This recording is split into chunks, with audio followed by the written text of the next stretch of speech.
Well, here we are. As you all know, at this point, it is official that President Biden has dropped out of the 2024 presidential race. And so now, and he's also endorsed Vice President Kamala Harris. And so now we're off to the races. Um, of course, Vice President Kamala, she will have to pick a vice president. But now let's be particular. President Biden did say that he is going to stay as the president of the United States and serve out his term until January 2025. So he's only dropping out of the presidential race, but he is not stepping down from out of his position. So, there's just a few things that have to go along at this point. And, when you think about all the work that Vice President Harris has done up to this point, and I mean, come on, let's be honest. Some of us was calling this when he first got elected. This was a conversation, with Biden's age and saying, well, his vice president, the Americans are going to have to be confident in whoever his vice president's ability is to run and govern this country. And so here we are now, where we are really having to deal with that reality. Though it was before the start of his next term, but we're figuring this out and coming to terms with this, of course, during his presidential race.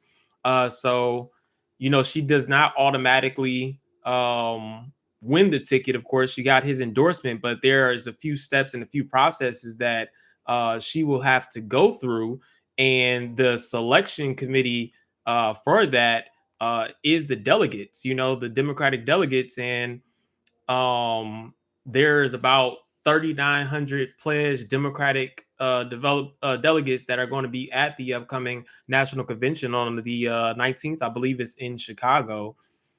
So they'll have to coalesce around that new nominee. There's been phone calls. I know that some of the top donors had a call, I believe, a couple days ago about the whole entire decision before President Biden made his announcement. Some people are on board with that. Some people aren't on board with her automatically, or her being the decided front runner. And I believe there is, how much is in the Democrats' pot right now? I believe it's about either 200 or 300 million. And so, with that money, only one person can get access to it, and that would be Vice President Harris. Um, so, anybody else that they choose to be the actual nominee going forward, they would have to then go out and they would have to be able to raise money all over again. I mean, we're talking about today is July 21st. So you only got, you got the primaries coming up, but you only got a couple of months to go out there and to do that. And they've been raising that money for a very, very long time. So we have to, so it's a lot of decisions, a lot of things to be made, but I think that we should have been here. And that, unfortunately, as I've been saying, these decisions based off the Democratic Party should have been made, of course, during President Obama's second term. And when he was reelected in 2012, the Democratic Party should have been planning for who they were going to put up in 2000, in year 2020, and then again, of course, in this year of 2024. You cannot make decisions for the entire game in the fourth quarter. That's just not how playbooks work at that point. That's decided way far out when you talk about your presidential nominees and your presidential candidates. Who are we going to put at the party? Who's going to be the bench? Who are our top selections for moving forward? And the Democratic Party has done a piss poor job at the planning, at succession planning. It's the same thing in local politics as well. So, we have this list that we're going to that we can go through and we can talk about for possible VP contenders to run with Harris, because you have to understand too, you already have Vice President Harris at the top of a ticket, and she's the first African American vice president to serve in the United States. So now, possibly elevating her to becoming the president. Well, who do the Americans want? And that's definitely up for debate when we talk about that. But you have to think about that when you're going into your selection for vice president is um, who's going to be the most capable at wowing the voters and getting the Democratic Party excited, and then also pulling in independents. The independents, the swing states. There's 15 swing states that we have. So who's going to be the individual to help pull Michigan? Who's going to be the individual to help to get African American Texas voters behind them? Um, Wisconsin, all those. Let me find this real quick.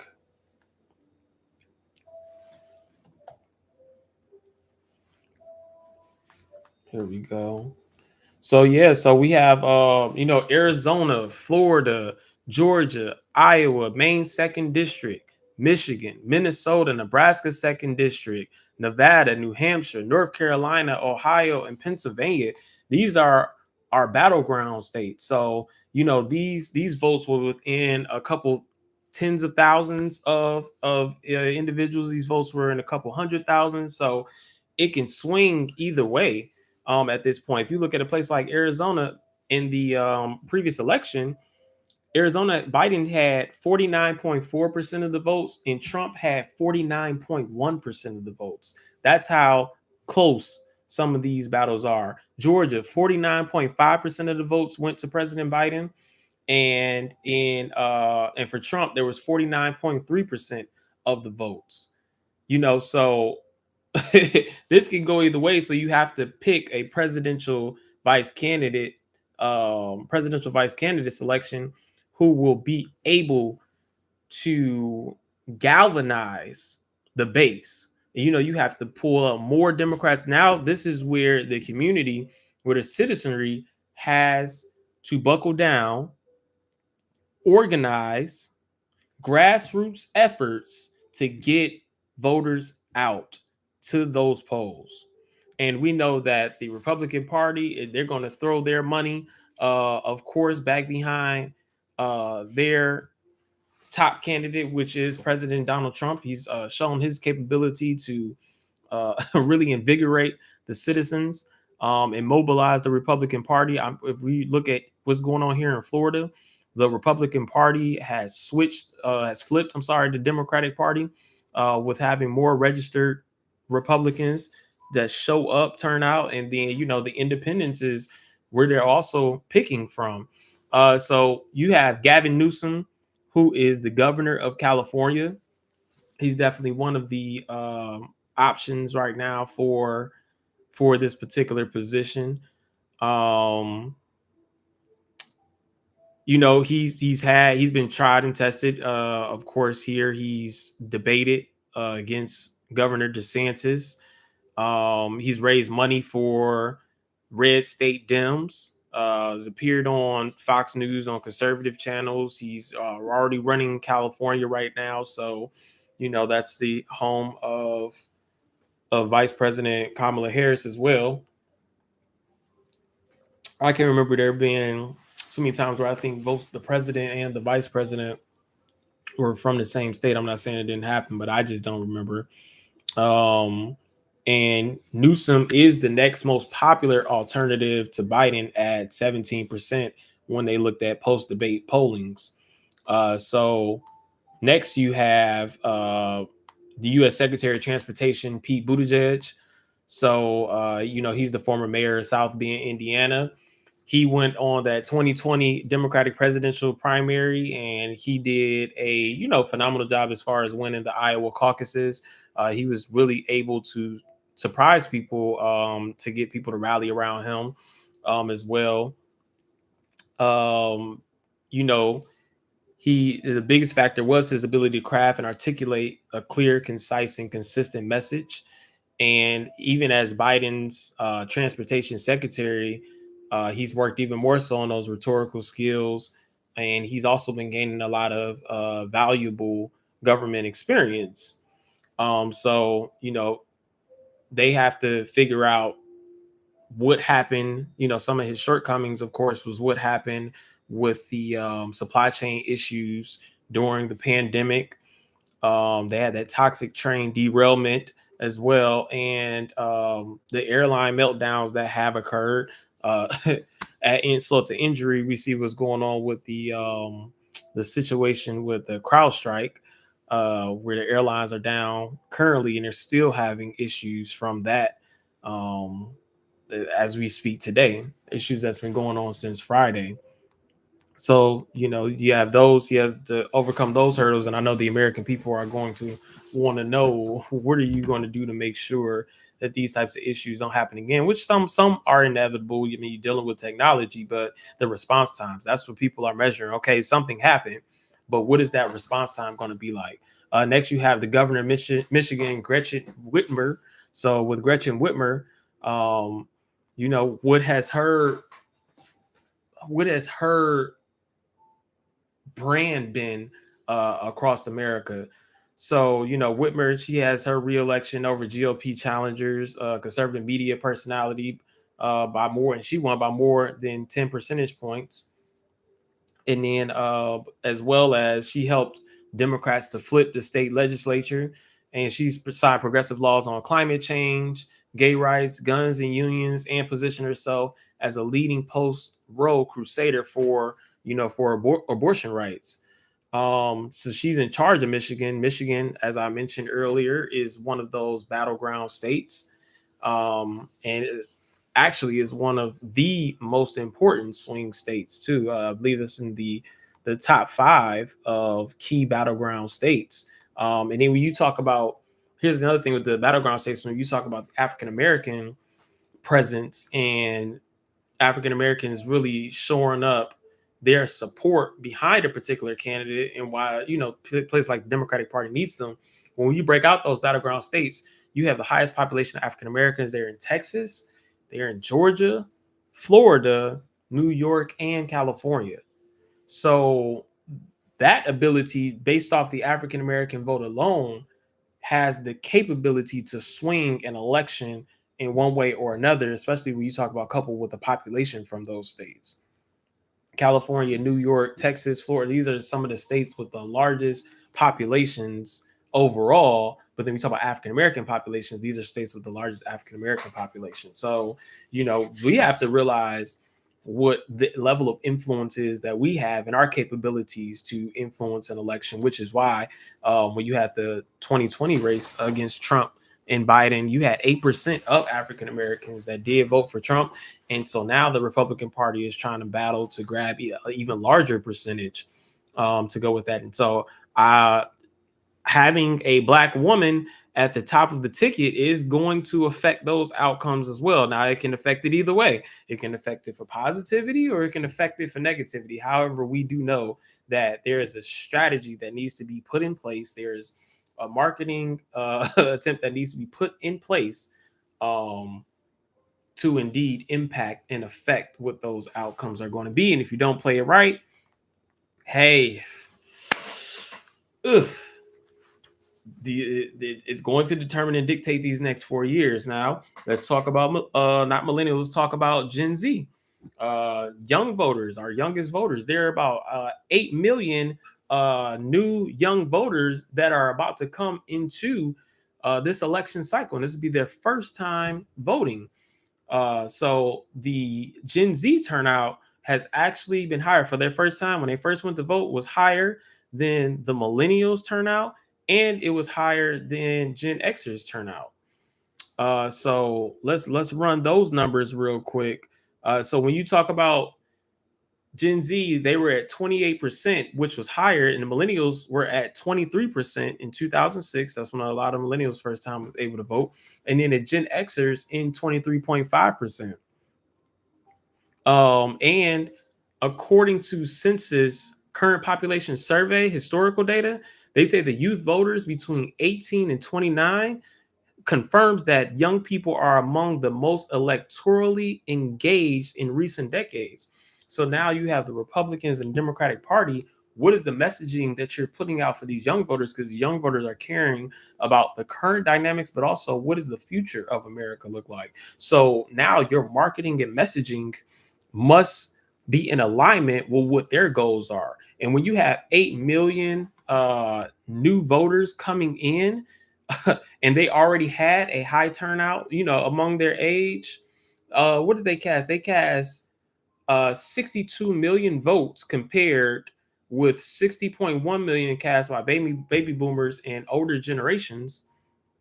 So they will have a large influence on the outcomes of this election. Um, so I had these numbers because I wanted to make sure that I communicated correctly about how many. But nonetheless, with 8 million new voters, that potential new voters that can come in, that will have a profound impact on the outcome of this election. So, like I said, you had Gretchen Whitmer from Michigan, who is there. Democrats, they say so here's some of the things as to why they might oppose her as a selection. They say Democrats have never seen Whitmer campaign on the national stage or come under fire from Trump, and they couldn't be sure how she would respond, of course. And with little time to ramp up, is the party really ready to gamble on a rising star? So next you have John Shapiro, who's the governor of Pennsylvania. He's elected governor in 2022, and as the state's attorney general, he's led multiple successful lawsuits against the Trump administration. Um, and during the former president's attempts to subvert the results from the 2020 election. He's a first-time governor, so these are some issues as to why they may oppose him. Has not been in national spotlight for very long, and Shapiro, who is Jewish, has been outspoken about the pro-Palestinian counter protests over Israel's bombardment of Gaza after the October 7th Hamas attacks. Next person, you have Wes Moore. He's the governor of Maryland. He's the first black governor elected in Maryland, and the third black person to serve as governor in the country ever. Um, and he would theoretically help the Democrats with African American votes. But the question is, what's the outcomes you think is going to happen if you put two African Americans on your top ticket to serve as president and vice president? Is America ready for those outcomes? I mean, we have to just look at the lay of the land and see what decisions will best rally people to the polls and get the Democrats to be able to beat the Republicans. I'm not going. Don't call me a Debbie Downer, but I'm not going with that. I think a lot of us know in the political space that that really wouldn't, especially not this late in the game. That takes a very robust strategy to be able to pull something like that off. And this right now, unfortunately, because President Biden waited so long to drop out, I mean, I personally think, hey, a one and done would have been great. You give Vice President Harris those 4 years to really build her brand up, build her name up, let her go here, let her go there, talk to voters, really let her personality shine over those 4 years. And then as soon as they drop the opportunity for you put a name on the ticket, President Biden says, hey, I'm not running for office. I'm endorsing Kamala Harris. Unfortunately, that's not how it rolled out. I think that was a piss poor strategy to not do that. And I think now you're pretty much asking her to pull off, I don't want to say a miracle, but you're giving her a much larger hurdle to traverse than you could have if you just would have did it from the outset right after your first 4 years was up. So I'm only saying my thoughts, what I think. I made a joke and said, hey, I'm putting $50 on a wager that I think they're going to end up selecting Governor Newsom. So if y'all got y'all selections, y'all got y'all picks on who you think they're going to select, hey, put them in the chat, put them in the comment section. At this point, we just really along for the ride. These next couple of days are going to be interesting. But what I will say is I thought that was very necessary what President Biden did do is once he decided not to run, he had to immediately endorse and select, let him know that he was endorsing and selecting Vice President Harris to be his successor. He had to. He couldn't waste any time on that, because it just would have gave too many opportunities for different medias, different blogs, different podcasts, everybody to just funnel all these other names or to really question the confidence that he had in her. So I'm glad that he did do that. At least was immediately endorse her and put his name behind, because of course the rest of the ticket is going to be looking at like, hey, well, I'm going with whoever Biden is going with. So I am glad that he did do that. And then the long shot, uh, what everybody, well, I know I'm not gonna say everybody. I know what some people would like to see, especially if you're in a Black community. It's kind of just what I talked about with Governor Wes Moore, is First Lady Michelle Obama. She was able to be a fan favorite across this nation for a lot of people. So they said, hey, Harris, it might not be bad to put an Obama name on that ticket again. Joking around, one of my friends, they said, yo, what if she brought back President Obama? All I know is that at this point, there is going to have to be, there's going to have to be a miracle, but more importantly, she has to pick somebody who is able to pull people from all diverse backgrounds and sectors across this nation if she really wants to have a chance to beat the Republican machine. Because we know they're going to throw everything at her. And the whole thing, like I said, with I think it's the $200 million, $300 million that the Democrats have raised. I mean, nobody else can get that money. Nobody else can. So it's only right that you would select Vice President Harris to be your candidate, just because of how late in the game we are. So the printers have to get printing. The social media sponsor ads are gonna have to go out. You're gonna have to pull in all of the troops, pull people from far and wide to get behind this campaign to really push across the finish line. If this is who your candidate is and this is what you want to happen right now, I think that the time for bickering and conversations, of course, you're just too late. It's just too late for all of that. So that's like what President Biden was saying in his outgoing speech, is like, hey, let's win this. We gotta get together. We have to figure out where we can find common ground at. And this is more important about what the differences are. This is about let's get across the finish line, and then we can figure all this out and hash this out once we get in the White House. So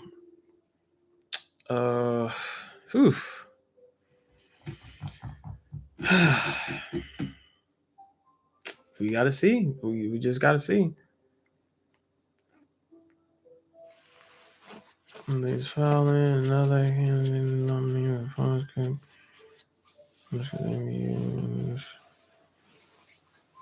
Yep, that's what I'm saying. I'm reading these articles now, just checking these different articles. So she says you have to find somebody who is broadly acceptable. I think the part where you really just have to condemn the Democratic Party is just for these last minute ditch efforts, and it's the lack of planning and building a bench. My message to any politicians, my message to any party, anybody who's interested in office, if you're in the leadership of office, and this is kind of speaking to the leadership of the Dems, you have to start building a bench. You have to start identifying who has potential. You have to identify who's interested.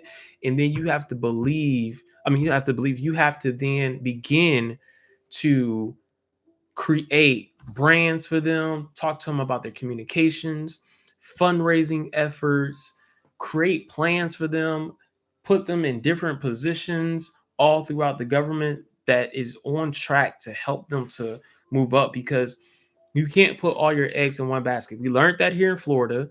We've done that, and we see where that got us. And we're doing it nationwide with the party. Look at us now. You see where that's getting us. So there's not enough investment in who's coming next. There's so much of, I want to say, a comfortability with who's there, who's occupying the seat now. And when you take that for granted, you end up playing from behind, and you can never win a game. And especially, there's not a sustainability plan behind behind doing something like that, or approaching the political atmosphere, political arena like that. So, it's the fault of the Democratic Party. It's the fault of leadership that we're here, and everybody wants to be so touchy and stepping on eggshells, and I don't want to upset this person, offend this person. But it's like, if you're talking about planning, if you're talking about succession, if you're talking about investment in the future, then there should be nothing wrong with that. Anybody who does speak against that, they don't understand and appreciate, and they're maybe too self-absorbed with where they are now. It could be a plethora of things, multifaceted, but they're too absorbed with where they are now, and they're not thinking about what happens if you have a health scare. What happens if you have an emergency? What about people who have change of hearts and they decide that they just want to focus on family because things get too stressful? Scandals. How many people have we ran into? People who've had scandals that come out of somewhere, you don't know what a person is doing in their personal life, and then all of a sudden the private life becomes public. They can no longer sit in office. So all of these different factors can come up, and you're not you're not pushing a person out, but what you're planning for is when they move on. That's what you're planning for. And so that's the type of mindset that we must have. You can just have people, if you don't want to do it your particular self, you can have a firm or somebody who is just focused in the investment of the future. And it's where they carry out those things that I named: the branding, the communication, the fundraising, the education, the institutional knowledge, placement in our organization. Because I think that those are the people, because they're working, because they've been working, and they have a goal, they have a genuine interest in making sure the decisions that they're made are going to have the best outcomes, because it comes back to the American people. The American people make these decisions. And so if the American people are making those decisions, then it is going to be in your best effort to make sure that you're making decisions for the whole. And this is where you put the power back in the voters, you put the power back in the community, and you hold people accountable. You want those people who bubble up from the bottom to the top, because typically while they're at the bottom, they're having to make those connections, they're having to make those relationships. So then once they finally get up and people are like, oh yeah, you've been tried and true, I've seen you work on this, we worked on this project together. So now when you're asking people for those fundraising efforts, it's not just concentrated in the top donor base who have always been there, who may be disconnected with everybody, because you need those grassroots efforts. And I think that grassroots are sometimes taken for granted, um, and they're not valued and appreciated, because you have those donors who are already the who's who. We put too much on celebrity donations. Celebrity donations, of course, are important because they do have an influence. But like I said, this is versus the grassroots. Some kind of way we have to bring it up and put it on par with each other. And this just goes through your planning. So that's where we are right now. This is the dynamic in the situation with the breaking news story. These next couple of days are going to be interesting, but the next moments, the next hours, all of those will be pivotal as they start to sit down, have those conversations, and they make this decision on who the VP is. I told you my selection is I'm putting my money on Governor Newsom. Hell, I don't know what's going to really happen or what the outcomes are going to be. But I did give you the list of potentials, and based off that list, you have to make a decision. The Democratic Party has to make a decision, and they have that convention coming up August 19th through the 22nd in Chicago, where that's going to be where the plan, the opportunity to galvanize and excite the base about this ticket as they go for this race to November for the 2024 presidential election cycle. Don't forget, President Biden is not stepping down as president, just stepping aside from the race. And so, stay tuned. We'll see what this outcome is going to be. I'm excited. Politics, man, that's my world. I love it.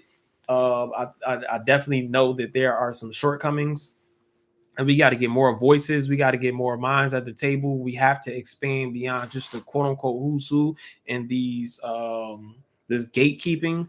You're gonna have to expand that because we're not in a position right now as to where the influence and power, especially like I said, if you look in the state of Florida, it has to spread and go beyond it. You got to find those people who are genuinely interested in serving, genuinely interested in the position and the outcomes of the American people.